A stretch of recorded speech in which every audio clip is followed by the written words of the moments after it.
Hey, everybody, this is Darren Sabedra, Bay Area News Group, Mercury News, East Bay Times, here with Christian Babcock. We're heading into the final week of the regular season for high school football. What a season, huh, Christian? Yeah, it's been a great year. I mean, I don't want to make what is it they say? Comparison is the thief of joy. I'm getting that wrong, but it's been a long day. But no, I think it's been a great year. I think there have been a lot of interesting developments. A lot of teams, some have surprised us, some have sort of done what we thought they would, some have maybe even exceeded what we thought they would do. So a lot is going to be decided this week, and I'm looking forward to getting into playoffs pretty soon. Exactly. So we got a couple of big games this week. We'll discuss this at the beginning of the show, and then we'll make our picks later on. We've got the game we've been talking about most of the season. It is actually here. It's reality. It'll be for the West Catholic Athletic League Championship on Friday evening, under the lights, the portable lights at the Brady Family Stadium. You'll be there.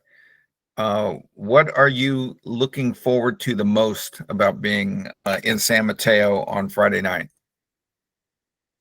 Yeah, there's a lot I'm looking forward to. I think it's going to be a fantastic atmosphere. I've never been to Sarah for a night game, so that'll be fun. I'm more used to the, as you like to say, the blinding and I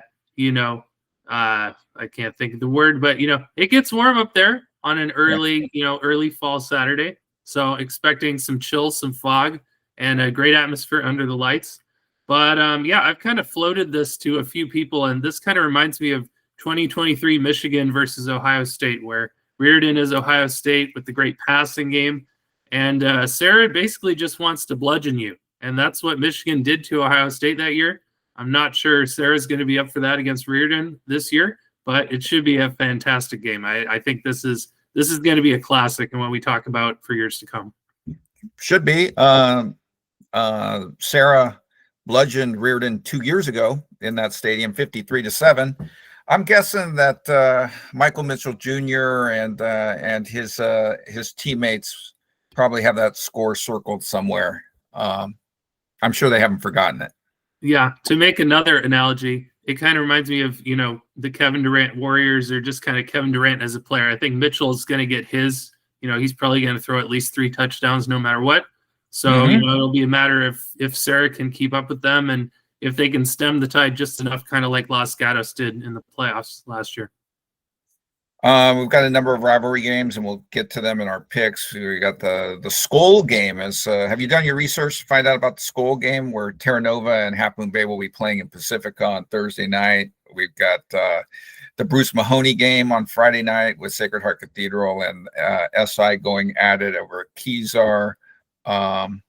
And we've got some big games in Danville, where Monte Vista and San Ramon will get after it. So, and in Oakland, McClymonds and Oakland High coming in with great records. So a lot to look forward to heading into week 11, last week before the playoffs start. Seedings will be unveiled on Sunday for both the NCS and CCS, and we'll have plenty of coverage here at Bay Area News Group, Mercury News, East Bay Times. I'm ready to get to the picks. It's been a long day. We kind of got derailed a little bit by a breaking news story today, so let's get to these picks. We got 15 on the list. We'll start with the Thursday game. We talked about it just a minute ago. The Skull game, where Half Moon Bay at 6-3 will be taking on arch rival Terra Nova at 7-2. Computer says Half Moon Bay. The HSratings.com's computer says Half Moon Bay wins this one 35-17. I got Half Moon Bay. Reeves has Half Moon Bay. Nathan's got Half Moon Bay. Who do you got? Yeah, if I weren't otherwise occupied on Thursday with flag football, I think this is going to be a great game. I mean, over there in Pacifica, I haven't been to that part of the peninsula to cover a game yet. We'll see. There'll still be time, I know.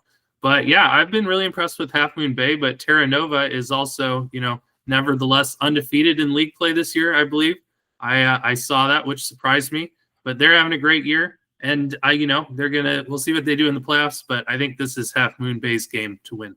You're taking Half Moon Bay, and just so you know, it is one of the great stadiums in the CCS over at Terra Nova. It's kind of in a ravine. It's tucked away. It's gets the cool ocean air coming through. Yeah, it's a great spot for high school football. Can you see the talk? Yeah. Can you see the Taco Bell from there? The famous Taco Bell? Don't believe so, but Okay. it is nearby. So Okay. that game is on Thursday. We've got a lot of Friday action. We're Mount Pleasant coming in at 2-6. So you're probably wondering, why is Mount Pleasant on our list? Well, they're going to be going up against San Jose. San Jose 6-3 and 5-1 in the BBAL West Valley Division, and San Jose can clinch its first CCS berth in school history on Friday night. Christian, are they going to get it done and move on to the CCS playoffs? Yes, I do think so. I do think Mount Pleasant, their record at 2-6 might not show it, but I was looking through their results. They've had some good games this year in the BVAL West Valley, so I think their game to put up a fight. But this kind of reminds me of last year when San Jose played Gunderson, and it was a coronation for Gunderson, who's had a good year this year in the Santa Teresa Valley after being promoted. But I think it's San Jose's turn. I think this is going to be a great occasion for them at home. And fantastic story if they get their first CCS berth. There you go. So clean sweep for San Jose, including the computer, which thinks that San Jose will win 42-8. Next one on the list. This is a matchup. The Diablo Athletic League, and I'll explain it here. The top division plays a full schedule all the way through week 11, but the next two divisions, they kind of look at them, I guess, kind of evenly, because they've got the first place teams in both divisions playing in week 11. The second place teams playing this week, third place and down to fourth place. So the two first place teams were Mount Diablo and Benicia, and they're gonna have at it at Mount Diablo on Friday. No score by HS ratings because this matchup came out too late. But here at the Bay Area News Group, we've got Glenn Reeves saying Benicia.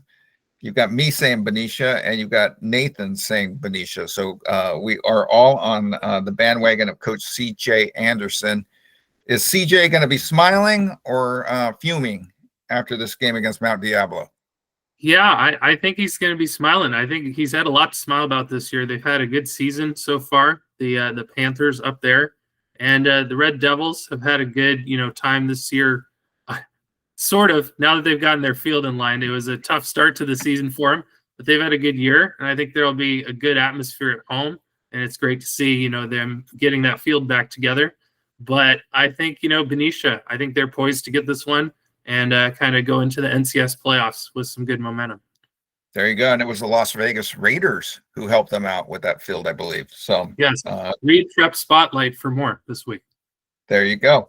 Next on the list, we've got San Leandro. They've had a couple of good wins down the stretch, including beating Logan 2 weeks ago. They're going to be going up against Bishop O'Dowd. Bishop O'Dowd's 4-1. They're tied with Logan, but Logan beat O'Dowd last week 17-0. It'll be senior night in Oakland for the Dragons. This is a very interesting matchup. I will let you start. Who you got? Yeah, this game kind of scares me. I mean, I'm going with O'Dowd, but I mean, San Leandro knocked off Logan, at Logan 2 weeks ago. That was a great win. And I saw what Logan did to O'Dowd, but talking to Hardy Nickerson after that game last Thursday in Union City, I got the sense, he's going to have his guys ready to go. I mean, this is an opportunity for them to build some momentum going into the playoffs. If Logan takes care of business this week against Berkeley, they're going to win, the league title. Although, some leagues, depending on the league, sometimes they'll do the share thing. But I think everyone knows that Logan would be the winner with the head-to-head. But I'm going with O'Dowd this week. O'Dowd over San Leandro. It is a clean sweep. The computer says 21-14. I can see it being that close, if not closer. Absolutely. So, yeah, for sure. Good job to Brad Bowers and San Leandro for turning it around down the stretch. Next one on the list, we got Sacred Heart Prep. At 5-4, they were part of your news story today, as we've got a news story that just posted on Tuesday evening about a Palo Alto assistant coach who apparently tried to tackle, according to multiple sources of yours, Christian, tried to tackle a Sacred Heart Prep player during the fourth quarter of last week's game. Well, they're going to be going up against Menlo School, who was also part of a news story that you wrote last week. Yeah, where Menlo had to forfeit its game against Wilcox because of not enough healthy players, correct? Yep. Yeah, it's kind of the Valpo News Bowl this week, as far as teams being in the news for very different reasons, of course.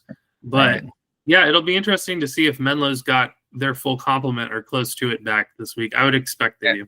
And will Sacred Heart Prep have its full complement if suspensions are handed out? Yeah, well, they're without one for now. They said they will appeal. Again, more on that, online if you want to read about it. But yeah, one player as of now. Because beyond the coach trying to quote unquote tackle one of the Sacred Heart Prep players, it turned out to be kind of a fracas there on the sideline, correct? Yes, for sure. Although, as I've said, to you and others after watching the video, I was impressed with how, overall I feel like the players handled it well and did their best to break it up. It broke up very quickly. So that was good to see. So now that we have all that out of the way, who are you taking? Yeah. I'm going to just sort of, go with the assumption that Menlo is going to be in a better place this week as far as numbers. I know they had some kids hurt, but I think, while they obviously wouldn't want to forfeit against Wilcox, it's going to put them in a good position as far as rest. I know they had some illness going through there as well. So, hopefully after a week, those kids are feeling better, with those young immune systems. But yeah, I think this is a good spot for Menlo. Obviously not a long trip for SHP, and I think it'll be competitive, but I think Menlo will pull away down the stretch. So clean sweep for Menlo. We're all taking them, including the computer at 31-10. Next one on the list, Battle of Livermore with Granada at 5-4, 2-1 in the the Valley division of the EBAL. Will be taking on Livermore at 8-1, 2-0. I'm a little. I should have put out a call because I'm not sure how this works. Because Doherty Valley, I believe, has forfeited all of its Valley games, so everybody got to win. But some of these teams have picked up games. So Livermore, according to Max Preps, has played 2 league games and is undefeated. You're supposed to play 4. So if you'd count the Doherty Valley win, I guess they'd have 3, but they picked up another game. So they're 8-1. It's confusing. But anyhow, we got Livermore at home against Granada. I got Livermore. Reeves has got Livermore. The computer has Livermore 28-19. Nathan, shocking, has Granada. Are you shocked? I'm not shocked. That loyalty runs deep for Nathan. His alma mater. Are you going with Nathan's alma mater in this game? No, I'm not. Livermore, I think, has really been one of the great under-the-radar teams this year. I don't remember the specifics. I think they started 5-0 and then lost to, I don't remember, Cal, I think it was. Is that right? Yeah. So, I mean, and that's a fantastic team. So, Livermore's kind of building some momentum. We'll see what division they get put in for NCS, but I think they're tracking to potentially make some noise in the playoffs this year. All right. The next one is a battle in the OAL, the Oakland Athletic League, where McClymonds will be at home to take on Oakland. Oakland is 8-1, 4-0, going up against McClymonds 7-2, 4-0. Our colleague, Nathan Canilao, who's out on paternity leave, says this game is going to be close. He took McClymonds, but made it clear that it's going to be close. Do you agree with him? It depends how you define close. So I don't know. You want to give me a number? 7 points. 7 points. I think if we were putting it as a spread, which of course gambling has been an issue lately in sports, and it's not going to be an issue in high school sports here. No, because we're not in favor of that. It's all in fun. Yeah, absolutely.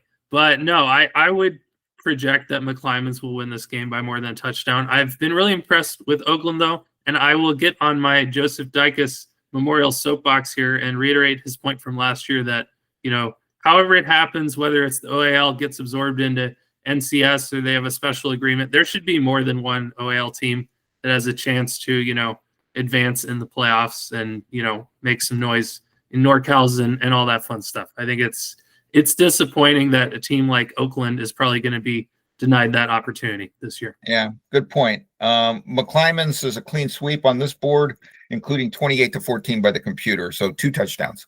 Next one, Live Oak at Christopher. Both teams are 2-2 in the BVAL Mount Hamilton. Christopher's coming off a huge win last week over Lincoln on the road, and Live Oak's coming off an overtime loss at home to Lee. Let's see here. Glenn Reeves, Live Oak. Nathan, Live Oak. The computer, Live Oak 28-22. Me, Christopher, you? Yeah, this is another one. This is giving me, O'Dowd San Leandro vibes. I'm pretty spooked, but I mean, I know what I saw when I watched Live Oak, and I believe in that team. I believe in Adrian Leal, Gage Jones. If he has another big game, I don't think there's going to be any slowing him down. I think Christopher is growing up under Dylan Robinson, and we'll see what they could maybe do in a playoff situation. But this isn't a long trip for Live Oak, and I think the Acorns had a great year, and I think they're going to finish it out 8-2. You say it's a short trip, right? Going from Morgan Hill to Gilroy. I meant to say it was short. As you've said, it's been a long day, but I meant to say it's a short trip. Short trip from Morgan Hill to Live Oak. So Live Oak, not a clean sweep because I'm going with Christopher. I think that team is growing up right before our eyes and will be a major threat next season.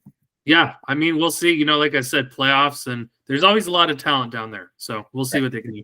SI and Sacred Heart Cathedral, the Bruce Mahoney game at Kezar, Friday night, 6 p.m. Both teams are under 500, but that doesn't matter in this game. They're both going to be heading to the playoffs.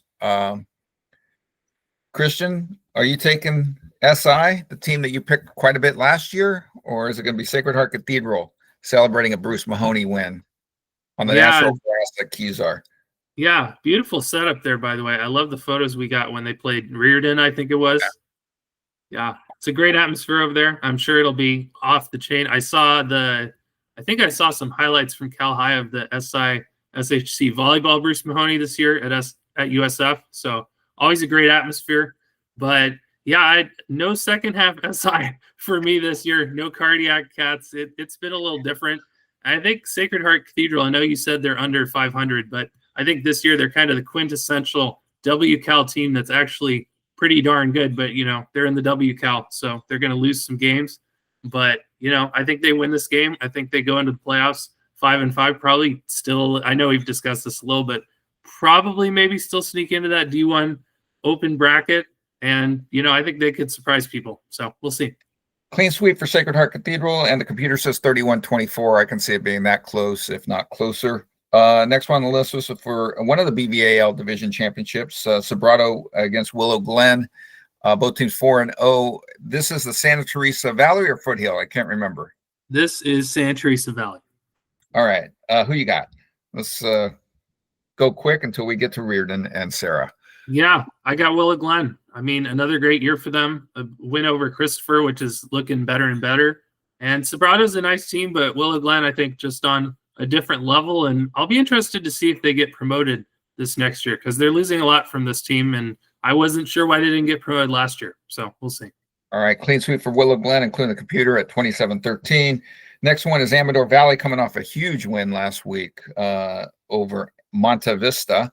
They're going to be traveling to California. Both teams are 1-1 in the E-Ball Mountain. I got California. Reeves has everybody's got California, including the computer at 31-21. I assume you're taking California. I am, although this one spooks me a little bit, to continue our Halloween theme from last week with a team that wears black and orange. But I don't think Cal's going to sleepwalk into this one. I think they're in a good spot at home. Always a great atmosphere over there in San Ramon. And I think they get it done this week. There you go. Next one is another E-Ball Mountain game where Danville rivals Monte Vista and San Ramon Valley are going to go at it. Also, both teams are 1-1 in the mountain and 5-4 overall. Computer says it's going to be close, 31-28. They're taking San Ramon. Who you got? Yeah, I'm going with the Wolves. I'm going to take SRV. This one also gives me some spooky vibes, but generally the spooky results have come with the home team winning big. So if it's going to get spooky, I think I'm going to go with the home team in this one, and that is SRV. All right. Nathan's going Monte Vista. I'm going San Ramon. Reeves is going San Ramon. And as I said, the computer's going San Ramon 31-28. We talked about this at the beginning of the show. WCal championship on the line when Riordan at 9-0, 6-0, going to be traveling to Sarah at 6-3, 6-0. This should be a great game. I know both teams will be ready. A lot of talent on the Riordan team. We all know that. I'm sure Sarah will be extremely fired up.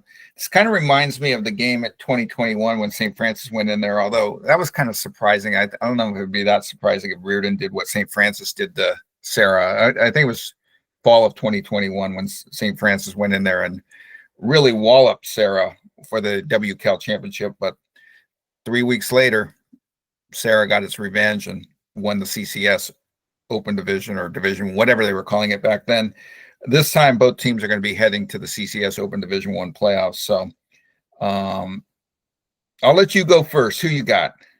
Yeah, and I'll just piggyback on that. I know we discussed a little bit. SoCal lost to Palma, so I think these two are tracking to be 1-2 in CCS Open D1, and they're lining up for that potential rematch.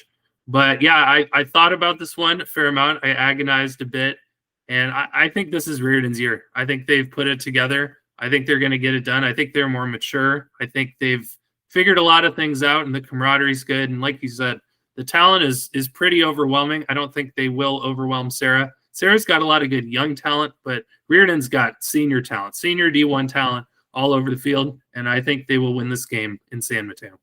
All right, it's a clean sweep for Riordan with the computer picking Riordan to win 34-24. So all of us are going Riordan. Two more games on the list before we wrap this up. This one is the little big game.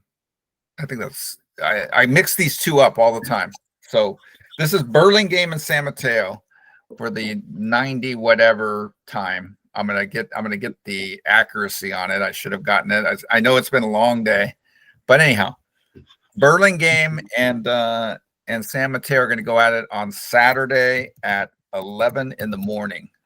Who do you got? Yeah, much like how these teams are both along the Caltrain rail corridor, I feel like we're going off the rails a little bit here. 98th little big game. There you go. Yeah, bright and early over there in San Mateo. I wonder if you could take Caltrain between these two schools. I haven't tried it myself, but yeah, it should be a great atmosphere. I mean, two teams, they just seem year in, year out to have good programs. I know Burlingame had some results early on that kind of gave me some pause, but they always seem to figure things out, and I think they're headed in the playoffs with a good shot. But I'm going with San Mateo. I like them at home. All right. Clean sweep for San Mateo, including the computer at 26-22. So this should be a great game. The next one is the big little game. This is what about the medium game? Where's that? Yeah, the 107th big little game where Antioch, coming off another news story, right? Forfeit last week. Going to be hitting the road to play Pittsburgh, and Pittsburgh is at 8-1, 3-1. So, or no, Pittsburgh is undefeated. So Pittsburgh, right? They haven't lost. They lost to Riordan. No, but they're 8-1, but undefeated in the Bay Valley. Oh, yes, so that is correct. 4-0 against Riordan or Riordan Antioch, which has a 3-1 record. So if Antioch wins, Antioch claims a share of the title. I don't think it's happening. I think Pittsburgh rolls. Reeves has Pittsburgh. Nathan has Pittsburgh. Are you picking the upset, or are you going to go Pittsburgh? No, I'm trying to think. We mentioned gambling, but just the odds of an Antioch upset, I think would have to be something like 1,000-1. I mean, Pittsburgh, would be favored to win big if things were normal, even with the great season Antioch's had. But I mean, I don't know how many kids they're going to have out there. I don't know what sort of, mental mind frame they're going to be in. This is not a good spot for Antioch. So, I think this will be a tune-up for Pitt heading into the playoffs. And I mean, we'll see with Antioch whether they even get into the playoffs with everything that's gone on. So 44-10 is what the computer says.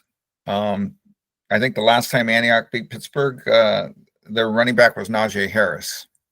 Yeah, that's a good piece to build around if you're going to beat Pittsburgh. Bring Najee Harris to the fight. Yeah, I wonder. I can't imagine he'll be there, but that would be cool. So yeah, he's rehabbing somewhere, trying to get healthy after that Achilles, right? For Najee, it sounds right. Yeah, Achilles, and then the firework accident, and all kinds of stuff for Najee this year. So I don't have anything else to add. This is I'm excited. This is we're going into the last week of the regular season. We're ready for some playoff football. Like I said, brackets will be out Sunday. check us out, mercurynews.com, eastbaytimes.com. Sign up for a digital subscription for playoff coverage, plus right around the corner is basketball. So you got a closing thought before we wrap it up? For sure. Yeah, I'll just say, kind of to piggyback on your point, I know we were talking about Burlingame, and I was just thinking about how they had to run to the CCS D4 title game. There's going to be a lot of teams, in the playoffs that are going to sort of get a second life and a second opportunity after, maybe a sub 500 season or just, up and down year in league. And they're going to have kind of that third season to surprise us. So looking forward to that. There are always some teams that come out of nowhere. So that'll be fun to watch. All right. That is a wrap.